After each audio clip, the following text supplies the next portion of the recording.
My name is Tony DePreto, and since 2009, I've been a director of technology and educational technology. I have worked with many school information systems, or SISs.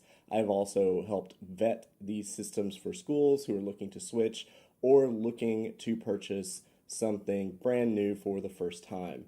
Recently, I was in a Facebook discussion and I noticed quite a few comments about school information systems and people looking for recommendations. There were some points made in that conversation that made me take pause, and I realized that there isn't really a simple and comprehensive explanation of what school information systems are, and a lot of people are looking to make changes and decisions based on the wrong information. So I have put this together, this quick presentation to explain what a school information system is and to hopefully give people a firm grasp of what they need to do to make a good decision. What is a school information system? I have thought about this question quite a bit, and they all seem to have a lot of features. However, all of them have only a few features in common.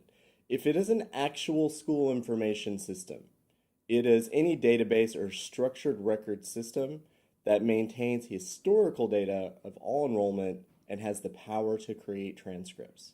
Transcripts are not report cards. Historical data means that I can go back in time and pull up information about anything a student did in the academic realm. This includes every time they dropped a class, joined a class, every time they moved homerooms. This is not limited to high school. This is historical data that represents the path any student has followed at any level. If a system cannot do these things at a minimum, it is not a student information system. It doesn't matter what other features it has. A student information system is really, really important. It maintains the data integrity and data quality of the school, and the data integrity and data quality determine the longitudinal validity of the school's documents. Let me just quickly explain what that means. It means that in the future, students are not at the school anymore. So they need to be able to reference the school, get documents from the school, and those documents need to be accepted by other organizations. A good school information system is designed to make that possible. Not being able to provide valid records for students years after they leave is a failure of mission. A lot of people are simply focused on right now. I don't like this, I don't like that, let's get rid of it, let's change. If these decisions are made incorrectly, then the future records that students need are in jeopardy. And that means that they cannot validate their educational process, and they cannot validate their journey through the educational process. The school now is not the school later. The due diligence in this situation requires that students are future supported and not simply accommodated in the short term. Again, a good student information system has tools that are designed for the future. They're designed to produce what students are going to need after they leave. And what a school information system is not. Although many types of modules and services can be part of an SIS ecosystem, the SIS is the core database. Each module or service usually needs to be configured or planned to work well within the ecosystem. Often these modules can be substituted. The SIS cannot be removed from the ecosystem. So the modules around it can be moved, changed, swapped, whatever, but the student information system stays because its database is the engine that drives everything, and the engine is the most important part. Examples of solutions that are not school information systems: gradebooks or any grading software. This includes standards-based grading. If you don't like your gradebook or the way you're doing attendance, that's not the school information system. That is the gradebook or the attendance module. These can often be substituted. Scheduling software and services, also not part of many school information systems. In fact, I can only think of two that have scheduling engines that allow you to build and simulate schedules, and this includes schedules for primary schools. Online classrooms, assignment management, homework planners, lesson planners, and anything that says LMS. A learning management system is usually powered by the school information system. Classrooms are powered by the school information system. So if you are using, let's say, something like PowerSchool and you don't like any of the PowerSchool classroom tools, you can use Google Classroom or you can use Canvas. And there are integrations that let you take your schedules and push those over, and then the teachers never touch PowerSchool. The data just gets pulled back in during report time and transcript time. So if you're evaluating an SIS, it's good to have some criteria or standards so you know what makes a good school information system.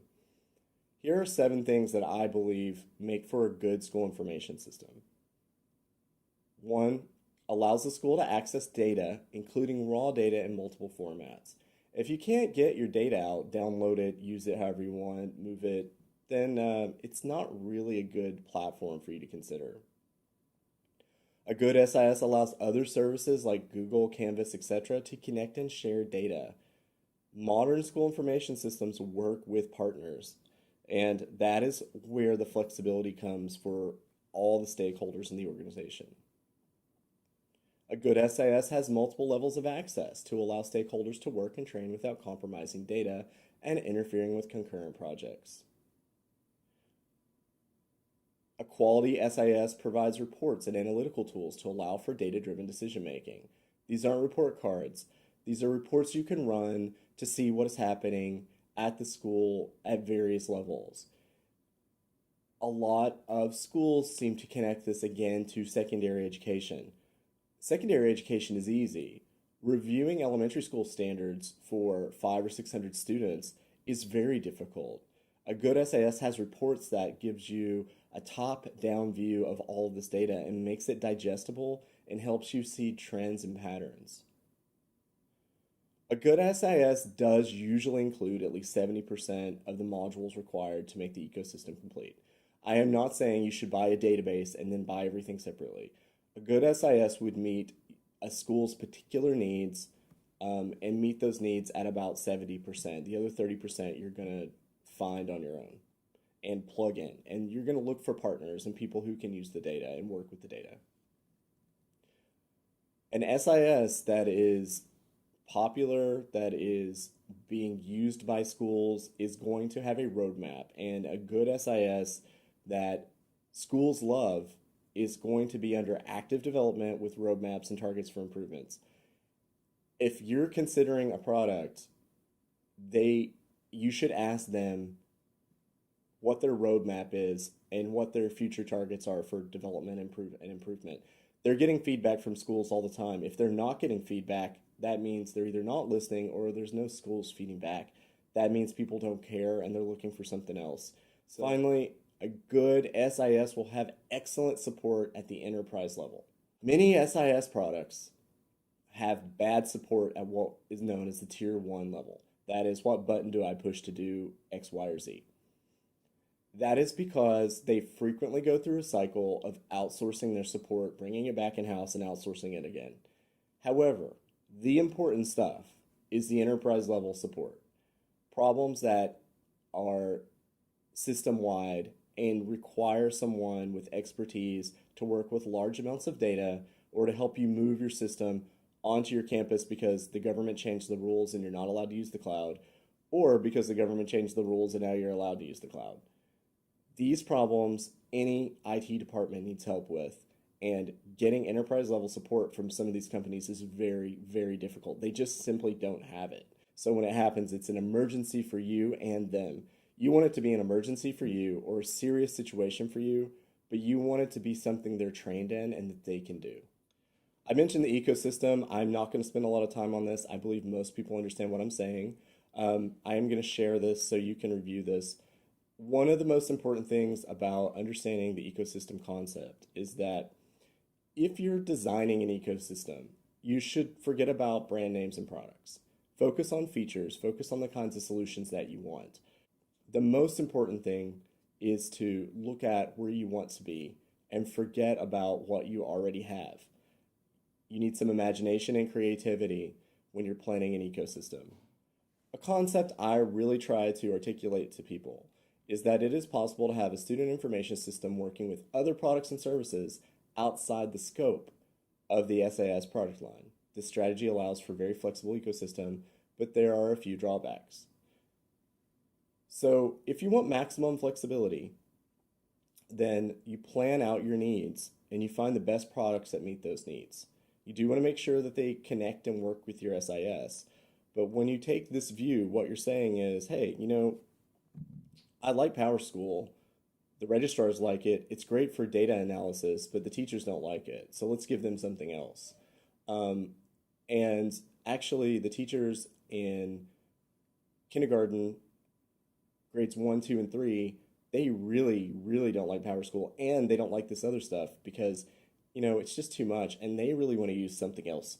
So what we're really saying is we want PowerSchool, but we also want 2 other platforms for learning management.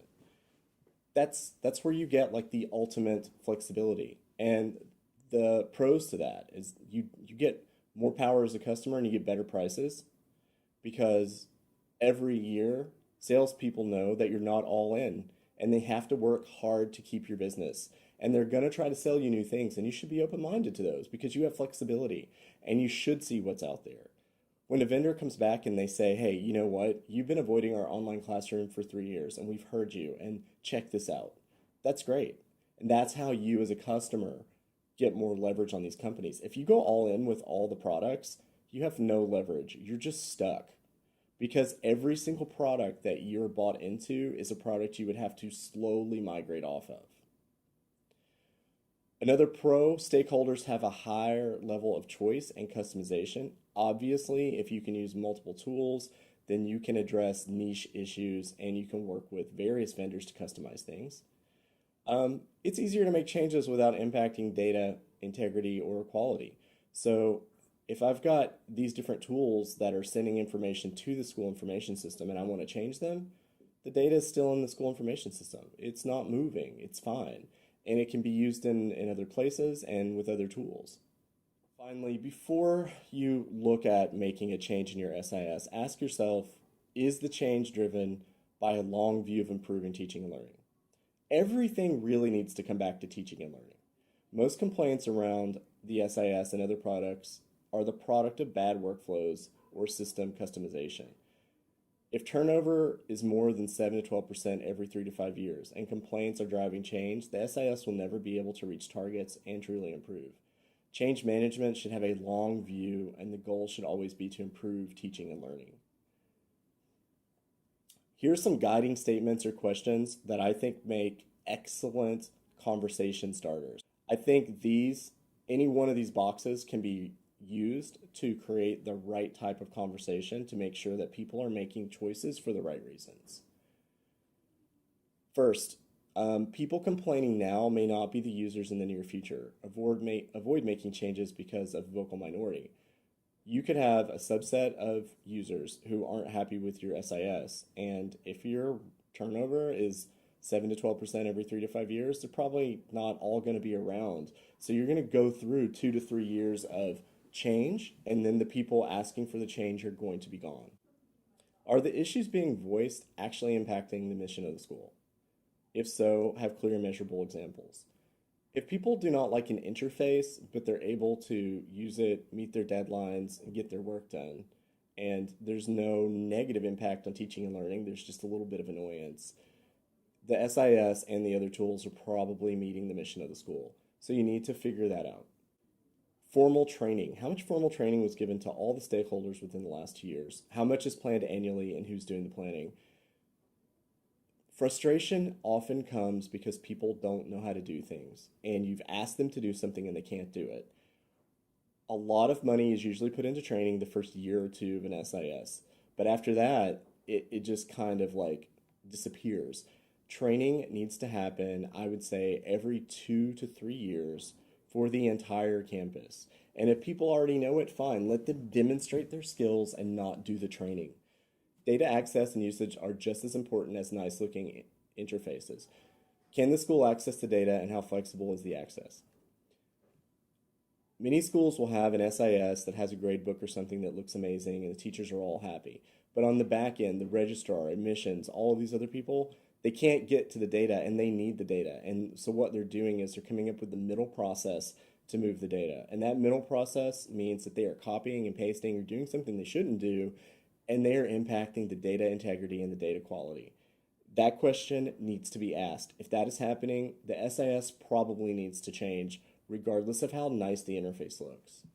Finally, can the school articulate to vendors, system integration people, etc., their needs and requirements in a clear, concise, and measurable manner? If the answer to that is no, you're not ready to switch. This goes all the way back to the planning. You have to know where you want to be and what you want it to look like and how to measure it and know that it's working.